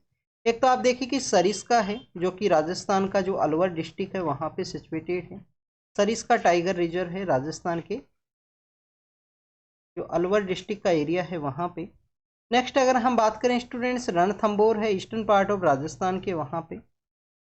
रणथंबोर न्यूज के अंदर में था, जो टाइगर एंड ह्यूमन बीइंग का जो कन्फ्लिक्ट है उसकी वजह से ये आपको जो श्री माधोपुर का एरिया है, श्री माधोपुर का जो एरिया है वहाँ पे आपको देखने के लिए मिलता है। थर्ड आप देखिए कि मुकंदरा हिल्स है राजस्थान के, वहाँ पे जो कोटा नाम की जो सिटी है, मुकंदरा हिल्स है, उस एरिया के अंदर में आपको मुकंदरा हिल्स है वो देखने के लिए मिलता है कोटा के आसपास। नेक्स्ट आप देखिए कि रामगढ़ विषधारी है, रामगढ़ विषधारी है, इसको 2021 के समय इसको ऐड किया गया था रामगढ़ को। ये भी आपको राजस्थान का जो ईस्टर्न पार्ट है वहीं पे ही सिचुएटेड है। अब आप देखिए कि सपोज कीजिए राजस्थान है, राजस्थान का जो अरावली है वो काफ़ी बार न्यूज़ के अंदर में है, अरावली इस तरीके से पास होता है। तो ये जो ऑल 4 टाइगर जो रिजर्व के एरिया हैं, 4 जो टाइगर रिजर्व के एरिया हैं वो इसी पार्ट के अंदर सिचुएटेड हैं। अरावली का जो ईस्टर्न पार्ट है उसके अंदर आपको देखने के लिए मिलेंगे, वेस्टर्न पार्ट के वहाँ पे कोई भी जो टाइगर रिजर्व है वो नहीं है। इस पार्ट के अंदर में कोई भी जो टाइगर रिजर्व है वो नहीं है। तो आपसे क्वेश्चन इस तरीके से पूछा जा सकता है, क्या अरावली का जो ईस्टर्न पार्ट है वहाँ पे ही टाइगर रिजर्व है, वेस्टर्न पार्ट के अंदर भी सिचुएटेड है या नहीं है, ये भी आपको पता होना चाहिए। तो आप देखिए कि रणथंबोर का टाइगर रिजर्व किस वजह से न्यूज़ के अंदर में था, ये ह्यूमन बीइंग और टाइगर का जो कन्फ्लिक्ट है उसकी वजह से, ये हमने टाइगर रिजर्व्स के बारे में डिस्कस किया। नेक्स्ट आप देखिए कि जो यहाँ पे आप देखिए कि जो जो बांधवगढ़ जो टाइगर रिजर्व है, बांधवगढ़ टाइगर रिजर्व के वहाँ पे किसी जो पॉइजनस जो फूड है उसको कंज्यूम करने की वजह से एलिफेंट का जो डेथ है वो हुआ था। अब अगर हम बांधवगढ़ टाइगर रिजर्व को यहाँ पे आप देखिए कि कनेक्ट करें, तो आप देखिए कि झांसी जो कि बुंदेलखंड के वहाँ पे सिचुएटेड है, झांसी जो कि बुंदेलखंड के वहाँ पे सिचुएटेड है। झांसी के वहाँ पे आप देखिए कि फायर का जो इंसिडेंट है वो सामने आया था, झांसी के वहाँ पे फायर का जो इंसिडेंट है वो सामने आया। कहाँ पे फायर का इंसिडेंट सामने आया? हॉस्पिटल के अंदर में। तो बेसिकली आप देखिए कि हमारा जो फायर सेफ्टी है, फायर सेफ्टी एक टॉपिक को ये रेज करता है। सेकंड आपको यहाँ पे हेल्थ के पर्सपेक्टिव से जो बेसिक इन्फॉर्मेशन है वो पता होना चाहिए। फोर्थ आपको झांसी का जो लोकेशन है, बुंदेलखंड का जो एरिया है उसके बारे में, क्योंकि यूपीएससी के द्वारा 2016 के पेपर के अंदर ये क्वेश्चन है वो पूछा गया था झांसी के पर्सपेक्टिव से, कि झांसी कहाँ पे सिचुएटेड है, बुंदेलखंड का जो एरिया है उससे रिलेटेड क्वेश्चन पूछा गया था। तो स्टूडेंट झांसी के पर्सपेक्टिव से अगर हम डिस्कस करें तो सपोज कीजिए उत्तर प्रदेश है, सपोज कीजिए उत्तर प्रदेश का पार्ट है, ये जो पार्ट है यहाँ पे जो बुंदेलखंड का एरिया है, सपोज यहाँ पे बुंदेलखंड का एरिया है, कुछ पार्ट आपको उत्तर प्रदेश के अंदर में है, कुछ पार्ट आप देखिए कि मध्य प्रदेश के वहाँ पे है। ऐसे ही उत्तर प्रदेश के अंदर में जो ये ईस्टर्न पार्ट है, साउथ ईस्टर्न पार्ट जो है, यहाँ पर जो एरिया है वो बेसिकली इसको बाघेलखंड के नाम से जानते हैं, इस पार्ट को बुंदेलखंड के नाम से जानते हैं। स्टूडेंट जो हम बांदीपुर टाइगर रिजर्व के बारे में डिस्कस कर रहे हैं, ये बाघेलखंड का जो एरिया है उसके अंदर उमरिया नाम का एक डिस्ट्रिक्ट है, उसी के अंदर में आप देखिए कि जो बांधवगढ़ जो टाइगर रिजर्व है वो सिचुएटेड है। ये जो बुंदेलखंड का जो एरिया है वहाँ पे झांसी सिचुएटेड है, झांसी फायर की वजह से और हॉस्पिटल के अंदर फायर की वजह से न्यूज़ के अंदर में था। तो आप देखिए कि इस तरीके से आपको जो एरियाज हैं, जो रीजन्स हैं, उसके बारे में जानकारी होना चाहिए। नेक्स्ट अगर हम बात करें स्टूडेंट्स, यहाँ पे बेसिकली आप देखिए कि हेल्थ के पर्सपेक्टिव से हम डिस्कस करें तो इंडिया के अंदर में 2021 के समय जो हमारा जीडीपी है उसके अकॉर्डिंग में 2021 के समय 3.3% ऑफ जीडीपी है उसको स्पेंड किया गया था हेल्थ के रिगार्डिंग में। बट अगर हम कंपेयर करें स्टूडेंट्स जो ब्रिक्स के जो कंट्रीज हैं उनके साथ में, तो हमारा जो स्पेंडिंग है हेल्थ के अंदर में वन ऑफ द लोवेस्ट आपको देखने के लिए मिलेगा। ब्रिक्स के जो कंट्रीज हैं उसके अंदर भी वन ऑफ द लोवेस्ट हैं। हमारे आप देखिए कि जो कंट्रीज हैं, ब्राज़ील है, जो चाइना है, उनका जो यहाँ पे हेल्थ के अंदर जो स्पेंडिंग है वो काफ़ी ज़्यादा है। स्टूडेंट्स यहाँ पे मेंस के रिगार्डिंग में फायर सेफ्टी आपको ज़रूर से फायर सेफ्टी के रिगार्डिंग में ज़रूर से प्रिपेयर करना चाहिए कि फायर सेफ्टी क्यों न्यूज़ के अंदर में है। इंस्टीट्यूशंस हमारे क्यों यहाँ पे इस तरीके के जो इंसिडेंट्स हैं उनसे सेफ होने चाहिए, क्यों हमारे यहाँ पे प्रॉपर वे में फायर डिपार्टमेंट है उसका ट्रेनिंग होने की ज़रूरत है, उनको प्रॉपर इक्विपमेंट्स हैं उनको समय समय पे टेस्टिंग का ज़रूरत है, जिससे कि कोई भी इंसिडेंट है उस समय प्रोटेक्ट किया जा सके। इसके अंदर आप देखिए काफ़ी सारे जो चिल्ड्रंस हैं उनका डेथ हुआ था फायर सेफ्टी का जो फायर का जो इंसिडेंट है उसकी वजह से। नेक्स्ट अगर हम बात करें स्टूडेंट्स तमिलनाडु के पर्सपेक्टिव से हैं, आप देखिए कि तमिलनाडु के द्वारा जो फाइनेंस कमीशन है उनके उनके वहाँ पे डिमांड किया गया, तमिलनाडु के द्वारा फाइनेंस कमीशन के वहाँ पे डिमांड किया गया था कि फाइनेंस कमीशन जब कॉन्स्टिट्यूट होने वाला है, रिपोर्ट जो बाई 16 फाइनेंस कमीशन का, तो स्टेट्स का जो शेयर है वो 50% होना चाहिए। 50% का जो डिमांड उनके द्वारा किया गया। स्टूडेंट्स फाइनेंस कमीशन के बारे में आपको बेसिक इंफॉर्मेशन पता होना चाहिए फाइनेंस कमीशन के पर्सपेक्टिव से। एक तो आप देखिए कि फाइनेंस कमीशन के रिगार्डिंग में जो आर्टिकल 280 है, आर्टिकल 280 के अंदर फाइनेंस कमीशन के बारे में मेंशन किया गया है। कॉन्स्टिट्यूशनल ये बॉडी है, कॉन्स्टिट्यूशनल आपको ये जो बॉडी है वो देखने के लिए मिलता है। और आप देखिए कि क्वासी जुडिशियल भी ये बॉडी है, कॉन्स्टिट्यूशन के अलावा क्वासी जुडिशियल बॉडी भी आपको देखने के लिए मिलेगा। कॉन्स्टिट्यूशन के अलावा क्वासी जुडिशियल ये बॉडी है। स्टूडेंट्स एवरी 5 ईयर के अंदर में, एवरी 5 ईयर के अंदर में या उससे अर्लियर फेज के अंदर में अगर गवर्नमेंट को यहाँ पे डिमांड है तो स्टेट्स और सेंटर का जो फाइनेंशियल डिवोल्यूशन है उसको यहाँ पे फिक्स करने के पर्सपेक्टिव से फाइनेंस कमीशन है उसको कॉन्स्टिट्यूट किया जाता है गवर्नमेंट के द्वारा। आप देखिए कि फाइनेंस कमीशन के अंदर में आपको एक जो चेयरमैन है, एक आपको चेयरमैन है और 4 पर्सन वो देखने के लिए मिलेंगे। तो टोटल 5 पर्सन का ये ग्रुप है जिसको कि फाइनेंस कमीशन के अंदर में आप देखिए कि यहाँ पे इस्टेब्लिश किया जाता है, उनको अपॉइंट किया जाता है। क्या इनका रीअपॉइंटमेंट है वो हो सकता है स्टूडेंट? क्या जो फाइनेंस कमीशन के अंदर में जिन पर्सन्स को अपॉइंट किया गया क्या उनका रीअपॉइंटमेंट हो सकता है? तो स्टूडेंट्स रीअपॉइंटमेंट है वो यहाँ पे पॉसिबल है। फर्स्ट जो फाइनेंस कमीशन है वो किसके द्वारा हेड किया गया था? फर्स्ट फाइनेंस कमीशन के स्टूडेंट्स हेड थे केसी नियोगी। केसी नियोगी नाम के जो पर्सन है जिनके द्वारा फर्स्ट फाइनेंस कमीशन है उसको हेड किया गया। 14th फाइनेंस कमीशन हेड किया गया था, 14 फाइनेंस कमीशन YV रेड्डी के द्वारा। YV रेड्डी जो आप देखें कि हमारे यहाँ पे RBI के गवर्नर हुआ करते थे। 15 फाइनेंस कमीशन है वो हेड किया गया था NK सिंह नाम के जो ब्यूरोक्रेट हैं उनके द्वारा, NK सिंह नाम के जो ब्यूरोक्रेट हैं। और आप देखिए कि 14 फाइनेंस कमीशन के द्वारा 42% का जो डिवोल्यूशन है उसको यहाँ पे अलाउ किया गया। फिर 15 फाइनेंस कमीशन के द्वारा 1% रिड्यूस किया गया, जम्मू एंड कश्मीर को जो यूटी बना दिया गया था ये यहाँ पे उनके द्वारा बताया गया था।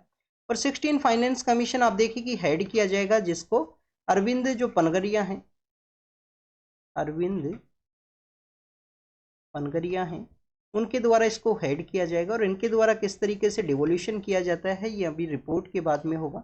रिपोर्ट इनके द्वारा सबमिट की जाती है प्रेसिडेंट को, प्रेसिडेंट के द्वारा आप देखिए कि उसको पार्लियामेंट के अंदर लेट डाउन किया जाता है। तो ये फाइनेंस कमीशन के बारे में है। क्वासी जुडिशियल ये बॉडी है, केसी नियोगी फर्स्ट फाइनेंस कमीशन हुआ करते थे।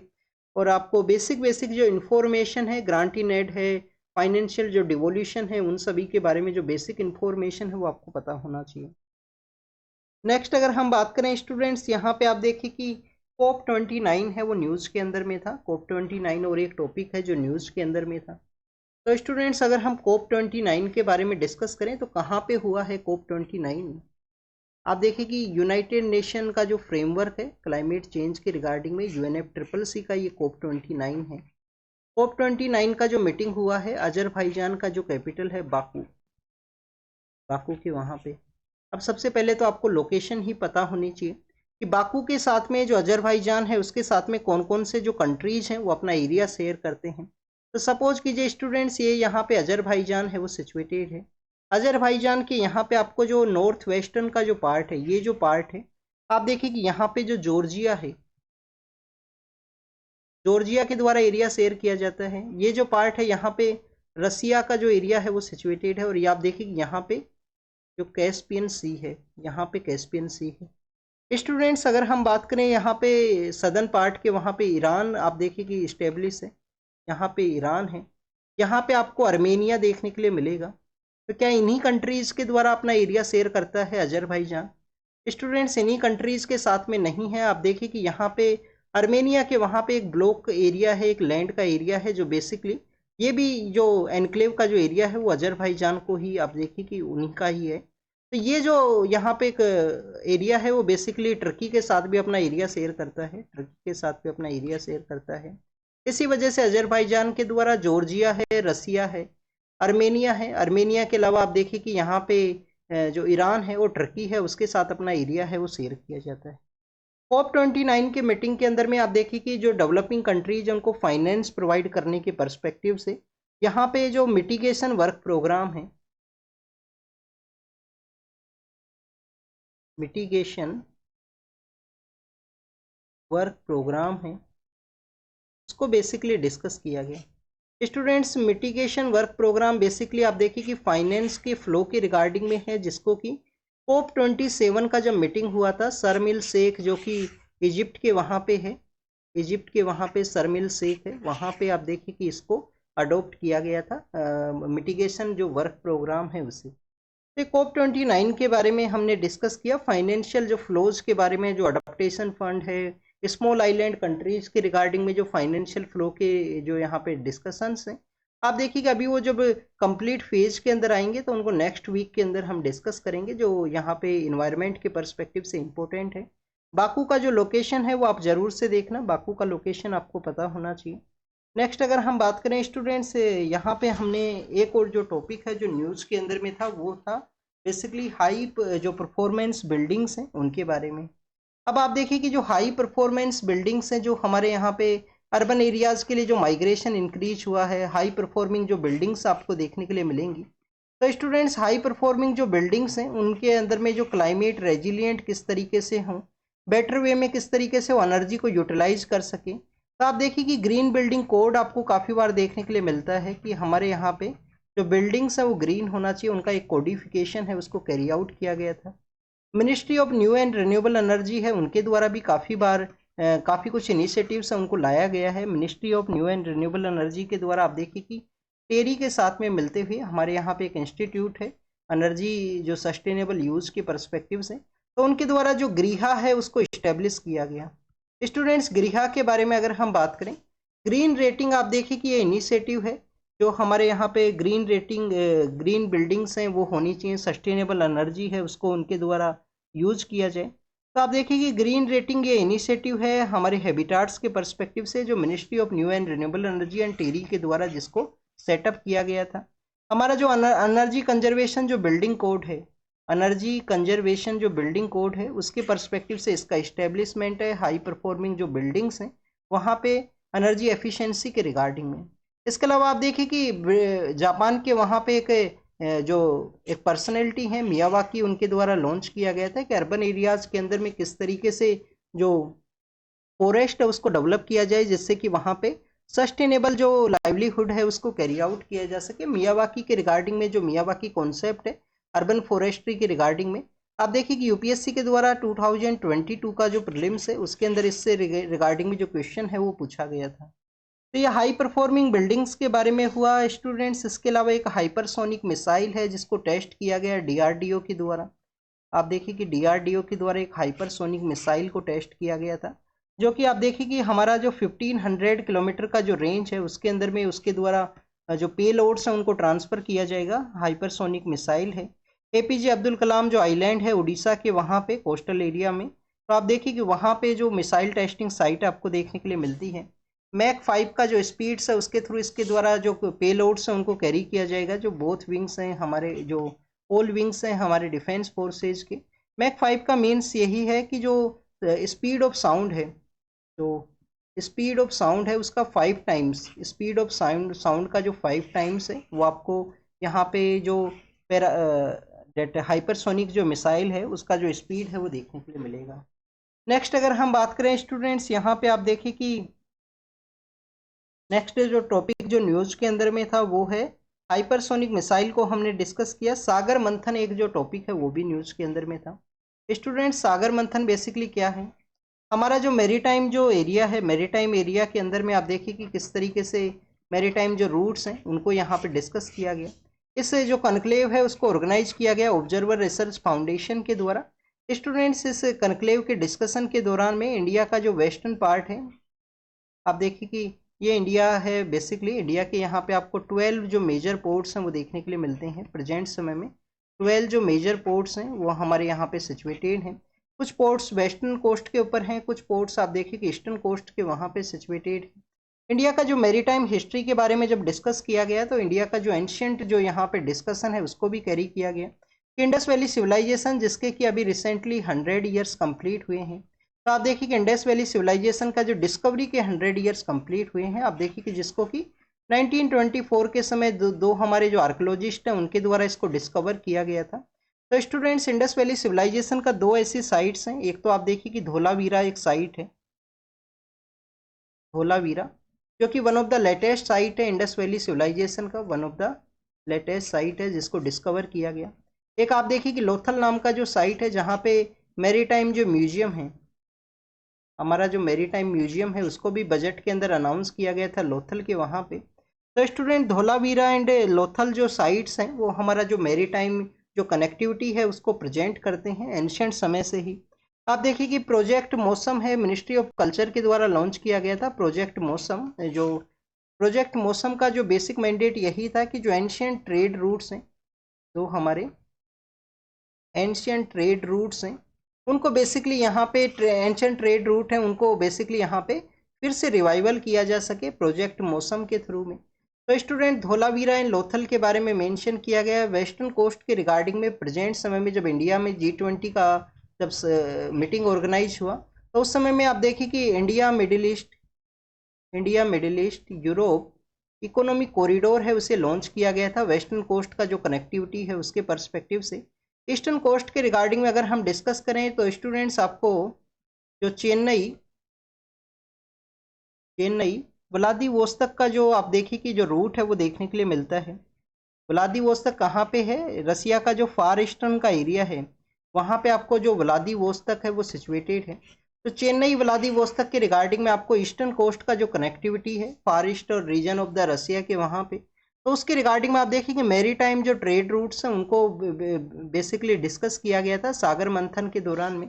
इंडिया के द्वारा आप देखिए कि इंडो पैसिफिक रीजन के अंदर में सागर को भी प्रमोट किया गया है। Security and growth for all in the region, जो स्मॉल आइलैंड कंट्रीज हैं उनको नेट सिक्योरिटी यहाँ पे प्रोवाइड करना इंडिया का रिस्पॉन्सिबिलिटी है इंडो पैसिफिक के पर्सपेक्टिव से। तो स्टूडेंट्स जो इंडो ओशियन है, इंडो पैसिफिक का जो एरिया है वहाँ पे फ्री एंड इंक्लूसिव आप देखिए कि जो मैरीटाइम रूट्स हैं उनको किस तरीके से कैरी आउट करना है, इंडिया का जो वर्किंग प्रोसेस है वो आपको देखने के लिए मिलता है। इसके अलावा स्टूडेंट्स कुछ और भी जो टॉपिक्स है वो न्यूज़ के अंदर थे उनको और यहाँ पे रिवाइज करते हैं। एक आप देखिए कि आपको जो टॉपिक है वो न्यूज़ के अंदर देखने के लिए मिलेगा। टूना जो फिश है उसके बारे में, टूना फिश का जो कंजप्शन है वो इंडो पैसिफिक रीजन के अंदर हुआ करता है।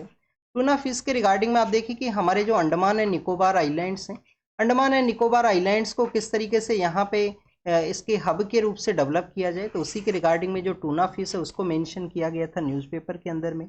जो हमारे प्रिजन्स हैं, प्रिजन्स के अंदर में जो प्रिजनर्स हैं जब उनको पैरोल या फरलोक के रिगार्डिंग में आप देखिए कि रिलीज किया जाता है तो क्यों यहाँ पे जो इलेक्ट्रॉनिक वे के अंदर उनका जो ट्रैकिंग है, इलेक्ट्रॉनिक जो ट्रैकिंग है उसको कैरी आउट किया जाए, तो उसके बारे में था। तो यहाँ पे आपको एक प्रिजन के बारे में ये पता होना चाहिए कि प्रिजन जो स्टेट सब्जेक्ट है वो आपको देखने के लिए मिलता है, स्टेट लिस्ट के अंदर हुआ करता है प्रिजन एज ए सब्जेक्ट के रूप से। कुछ आप देखिए कि रिपोर्ट भी यहाँ पे न्यूज़ के अंदर में था। रिपोर्ट कौन सा न्यूज़ के अंदर में है? रिपोर्ट यहाँ पे न्यूज़ के अंदर है स्टूडेंट्स, यूनिसेफ का एक रिपोर्ट है। यूनिसेफ जो कि आप देखिए कि जो यूनिसेफ है उसे 1946 के समय सेटअप किया गया था एज ए फंड के रूप से कि चिल्ड्रंस का जो एजुकेशन है, जो चिल्ड्रंस है उनका एजुकेशन के पर्सपेक्टिव से फंड है उसको सेटअप किया गया। State of the world children report है उनका जो रिपोर्ट है state of the world children. आपको ये जो रिपोर्ट है वो जरूर से पता होना चाहिए कि state of the world children report है वो किसके द्वारा निकाली जाती है? यूनिसेफ के द्वारा। नेक्स्ट अगर हम बात करें स्टूडेंट्स, स्टेट्स के वहाँ पे वोटिंग का प्रोसेस देखने के लिए मिला था महाराष्ट्र एंड झारखंड के वहाँ पे। तो जब भी वोटिंग के बारे में डिस्कशन होता है तो आपको जो 2017 का जो प्रीलिम्स है उसका आप देखिए कि राइट टू वोट के बारे में आपको पता होना चाहिए। राइट टू वोट क्या है? राइट टू वोट आप देखिए कि आपका यहाँ पे राइट टू वोट है जो बेसिकली कॉन्स्टिट्यूशनल राइट आपको देखने के लिए मिलता है।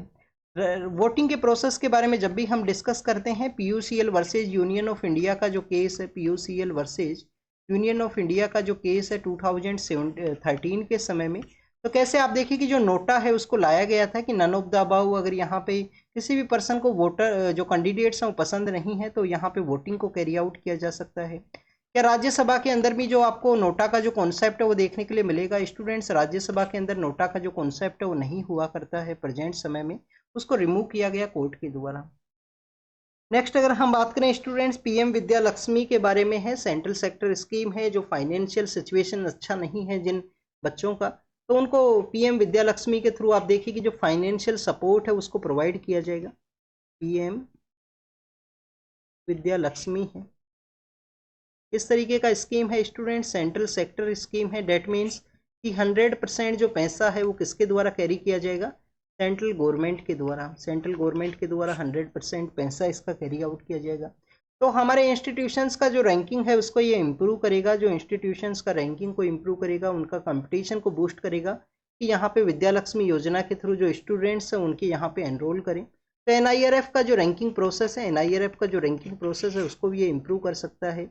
8 लाख से कम जिनका यहाँ पे इनकम है उनको बेसिकली आप देखिए कि फाइनेंशियल सपोर्ट है, कोलेटरल फ्री लोन है, कुछ इंटरेस्ट सबवेंशन है, उसको भी प्रोवाइड किया जाएगा। नेक्स्ट अगर हम बात करें स्टूडेंट, तीस्ता वैली है वो न्यूज़ के अंदर में है। तीस्ता रिवर हमारे यहाँ पे आप देखिए कि जो तीस्ता रिवर है, तीस्ता वैली का जो एरिया है वो न्यूज़ के अंदर में था। तो स्टूडेंट्स, तीस्ता जो रिवर है वो कौन कौन से स्टेट्स के थ्रू फ्लो किया करती है इंडिया के अंदर में? सिक्किम, और सिक्किम के बाद में आप देखिए कि वेस्ट बंगाल के वहाँ पे उसका फ्लो हुआ करता है। सिक्किम के पर्सपेक्टिव से अगर हम डिस्कस करें तो आप देखिए कि लहोमो जो लेक है वहाँ से इसका ओरिजिन हुआ करता है। और आप देखिए उसके ओरिजिन के बाद में सिक्किम की कुछ सिटीज़ जो सिचुएटेड हैं, और उसके बाद में वेस्ट बंगाल के अंदर इसका फ्लो हुआ करता है तीस्ता का। तीस्ता जो ग्लेशियर लेक आउटबर्स्ट फ्लड है उसकी वजह से भी 2023 के समय न्यूज़ के अंदर में था। ग्लेशियर लेक आउटबर्स्ट फ्लड का जो सिचुएशन क्रिएट हुआ था तीस्ता की वजह से, तो उसकी वजह से भी ये न्यूज़ के अंदर में था। नेक्स्ट अगर हम बात करें स्टूडेंट्स, हमारे यहाँ पे आप देखिए कि जो डेवलपिंग कंट्रीज हैं, जो डेवलप्ड कंट्रीज हैं, उनके वहाँ पे जो न्यूट्रिशनल लेवल है पैकेज फूड के अंदर, जो अनहेल्दी जो प्रैक्टिस है वो देखने के लिए मिलता है। तो उसको एक्सेस टू न्यूट्रिशनल इनिशिएटिव नाम का एक एनजीओ है उसके द्वारा पब्लिश किया गया अपनी रिपोर्ट के अंदर में। इंदिरा गांधी जो पीस प्राइज है उसको अनाउंस किया गया, जो कि हमारी जो फॉर्मर प्राइम मिनिस्टर हैं इंदिरा गांधी, उनका जो आप देखिए कि डेथ के बाद में 1986 के समय इस इंदिरा गांधी जो पीस प्राइज है उसको स्टार्ट किया गया था। तो बेसिकली 2 पर्सन हैं जिनको कि उनके पीस को किस तरीके से प्रमोट किया गया उसी के रिगार्डिंग में ये प्राइज है वो दिया गया है। डिसआर्मामेंट है उसके रिगार्डिंग में जो पर्सनस है उनको भी ये प्राइज है वो दिया जाता है। एक पर्सन का जो नेम है वो डैनियल के नाम से है। आप देखिए कि एक पियानिस्ट है डैनियल बोरेन बोरेन बोइम बोरेन बोइम नाम के जो पर्सन है। नेक्स्ट आप देखिए कि अली अबू अवाद हैं, अली अबू अवाद हैं, अली अबू अवाद नाम के जो पर्सन हैं उनको ये जो इंदिरा गांधी जो पीस प्राइज है वो दिया गया है यहाँ पे। तो स्टूडेंट्स, ये बेसिक कुछ जो टॉपिक्स हैं जो अब देखिए कि जो न्यूज़ के अंदर में थे। Commission for air quality and management है वो भी न्यूज़ के अंदर में था, commission for air quality and management, जिसको कि आप देखिए कि 2020 के समय ऑर्डिनेंस के थ्रू सेटअप किया गया था। 21 के समय इसका जो एक्ट है वो आपको देखने के लिए मिलेगा। तो एक्ट ऑफ पार्लियामेंट के थ्रू है इसका, जो एक्ट के अंदर में जो सेक्शन 14 है उसके अंदर बताया गया है कि किसी भी ऑफिशियल के द्वारा उनका जो डायरेक्शन को इश्यू नहीं किया जाएगा तो उसको पनिश किया जा सकता है, उसके अगेंस्ट में स्ट्रिंजेंट जो एक्शन है वो लिए जा सकते हैं, स्ट्रिंजेंट एक्शन है वो लिए जा सकते हैं commission for air quality and management के द्वारा। जब भी हम एयर क्वालिटी इंडेक्स के बारे में डिस्कस करते हैं तो आपको यहाँ पे उसके कंपोनेंट्स पता होने चाहिए। आप देखिए कि एयर क्वालिटी इंडेक्स के अंदर PM 2.5 है, PM 10 है, उसको कैलकुलेट किया जाता है। उसके अलावा आप देखिए कि आपको यहाँ पे NO2 है, SO2 है, NO2 है, SO2 है। इसके अलावा स्टूडेंट्स कार्बन मोनोऑक्साइड है, ओजोन है, कार्बन मोनोऑक्साइड है, ओजोन है। और स्टूडेंट्स आपको जो अमोनिया एंड लेड है, अमोनिया और लीड है वो आपको देखने के लिए मिलेगा।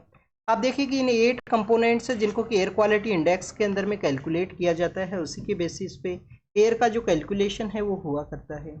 स्टूडेंट्स सोशलिज्म की रिगार्डिंग में और सेकुलरिज्म की रिगार्डिंग में एक पेटिशन था 42nd कॉन्स्टिट्यूशन अमेंडमेंट एक्ट के थ्रू, जो आप देखिए कि प्रियम्बल के अंदर में सोशलिज्म एंड सेकुलरिज्म को जो ऐड किया गया उसके बारे में। बट आप देखिए कि इस टॉपिक को हम नेक्स्ट वीक के अंदर भी डिस्कस करेंगे। ये टॉपिक कंटिन्यूस अभी न्यूज़ के अंदर रहेगा। नेक्स्ट अगर हम बात करें, एक फॉरेक्स रिजर्व के बारे में है, फॉरेक्स रिजर्व के बारे में है। अब आप देखिए कि हमारे यहाँ पे जो फॉरेक्स रिजर्व है, फॉरेक्स रिजर्व का मतलब यही है कि सेंट्रल बैंक के द्वारा जो फॉरेन करेंसी है जिसको कि अपने पास में रखा गया है, कोई बॉन्ड है, ट्रेजरी बिल है, गवर्नमेंट सिक्योरिटी है, 12 मंथ का जो फॉरेक्स रिजर्व है वो मेंटेन करना चाहिए सेंट्रल बैंक को। ये यहाँ पे हमारे यहाँ पे नरसिम्हन जो कमेटी है, नरसिम्हन जो कमेटी है उसके द्वारा बताया गया था, YV रेड्डी कमेटी है उसके द्वारा भी बताया गया था। फॉरेक्स रिजर्व के अंदर स्टूडेंट्स हम जब फॉरेन करेंसी के जो असेट्स हैं, फॉरेन करेंसी के जो असेट्स हैं उनको यहाँ पे कैलकुलेट करते हैं। इसके अलावा स्टूडेंट जो गोल्ड रिजर्व हैं, यहाँ पे जो सेंट्रल बैंक के पास में जो गोल्ड रिजर्व्स हैं, सेंट्रल बैंक मीन्स हमारा RBI। नेक्स्ट आप देखिए कि जो स्पेशल ड्रॉइंग राइट्स हैं, SDR हैं, जो IMF के वहाँ पे हैं, और IMF के वहाँ पे जो रिजर्व ट्रेंड्स है जिनको कि रिजर्व किया गया है IMF के वहाँ पे, जो रिजर्व ट्रेंड्स है IMF के वहाँ पे। तो ये बेसिकली कुछ कंपोनेंट्स है फॉरेक्स रिजर्व के रिगार्डिंग में, जिसके कुछ डिक्लाइन के पर्सपेक्टिव से जो न्यूज़ है उसके अंदर मेंशन किया गया था। तो स्टूडेंट्स ये बेसिक कुछ जो लास्ट न्यूज़ हैं जो कुछ न्यूज़ के अंदर में थे। इसके अलावा आप देखिए कि गुरु तेग बहादुर हैं, हमारे जो आदि कवि वाल्मीकि हैं, जिनको कि आदि कवि के नाम से जाना करते हैं, वाल्मीकि हैं, वो भी न्यूज़ के अंदर में थे। वाल्मीकि को भी हमने डिस्कस किया है, इनके द्वारा रामायण को लिखा गया है, इनका सेलिब्रेशन किया गया इनके जयंती के दौरान में। और आप देखिए कि गुरु तेग बहादुर हैं, 9th सिख गुरु हैं गुरु तेग बहादुर, जिनको कि बेसिकली औरंगजेब के द्वारा असैसिनेट किया गया था। औरंगजेब के द्वारा उनके अगेंस्ट में जो अटैक है वो किया गया। तो जो आप देखिए कि गुरु तेग बहादुर हैं, जिनको हिंद की चादर के रूप से भी जाना करते हैं, कि गुरु तेग बहादुर के द्वारा किस तरीके से अपना जो सेक्रीफाइस है उसको किया गया। आप देखिए कि स्टूडेंट 1665 से लेकर 1675 का जो समय है, उस समय आपको इनका टेन्योर इनका टाइम पीरियड देखने के लिए मिलता है। औरंगजेब उसी समय में पावर के अंदर हुआ करते थे। 1658 से लेकर 1707 का वो समय है उनका, कि बैटल जो आप देखिए कि यहाँ पे सक्सेशन का जो बैटल है, अपने ब्रोदर्स को डिफीट करते हुए वो पावर के अंदर आते हैं। गुरु तेग बहादुर 9th सिख गुरु हैं। उनके बाद में गुरु गोविंद सिंह आते हैं। आप देखिए कि गुरु गोविंद सिंह के बाद में आपको जो गुरु ग्रंथ साहिब है वही आपको लिविंग गुरु के रूप से आपको प्रेजेंट समय में देखने के लिए मिलता है। तो गुरु तेग बहादुर का कुछ राइटिंग्स हैं, उनको भी आप देखिए कि गुरु ग्रंथ साहिब जो है लिविंग गुरु का जिनको स्टेटस है प्रेजेंट समय में, तो आप देखिए कि उनको वहाँ पे उनका कुछ राइटिंग्स है उसको भी इंक्लूड किया गया है, उनके कुछ जो लिखा गया था उनके द्वारा। तो ये कुछ ऐसे टॉपिक्स हैं जो न्यूज़ के अंदर रहे थे लास्ट 1 वीक के अंदर में, इनको हमने डिस्कस किया है। स्टूडेंट्स आप इनको रीड रिवाइज कीजिए, इनको रीड रिवाइज कीजिए जो भी आपके एग्जाम के पर्पज से इम्पोर्टेंट है। और आप देखिए कि इस बेसिकली जो रिवीजन का जो बेसिक मैंडेट है वो यही है कि इसके थ्रू हम वीकली जो टॉपिक्स हैं उनको यहाँ पे रिवाइज कर सकें। तो thank you students, thank you very much.